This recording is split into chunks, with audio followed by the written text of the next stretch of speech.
ஒரு ஊரில் ஞானி ஒருவர் சாலையில் எதையோ தேடிக் கொண்டிருந்தார். அவ்வழியாக வந்த பலர் அவர் தேடுவதை பார்த்து உதவ எண்ணினார்கள். நீங்கள் எதனை தொலைத்து விட்டீர்கள் என்று கேட்டார்கள். அதற்கு ஞானி, ஒரு சிறிய ஊசியைத்தான் தொலைத்து விட்டேன் என்று கூறினார்.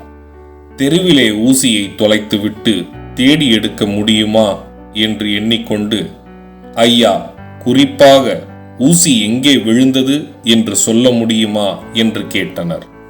ஊசியினை வீட்டுக்குள்ளேதான் தொலைத்து விட்டேன் என்றார் ஞானி அமைதியாக.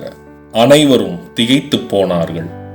வீட்டில் தொலைத்த ஊசியை தெருவில் தேடினால் கிடைக்குமா? குருவே, நீங்களோ ஞானி, நீங்களே இப்படி செய்யலாமா என அனைவரும் கேட்டார்கள். அதற்கு ஞானி, நீங்கள் எல்லோரும் எப்படி செய்கிறீர்களோ அதை போலவே தான் நானும் செய்கிறேன் என்றார் நிதானமாக.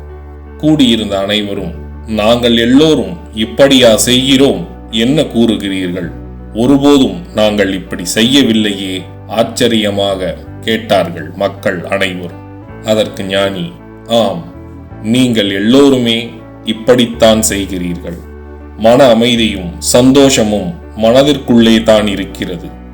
அப்படி இருக்க நீங்கள் எல்லோருமே அதை வெளியில்தானே தேடி காலத்தையும் திறமையையும் வீணாக்கி கொண்டிருக்கிறீர்கள் என்று கூறி ஞானி விடை பெற்றார்.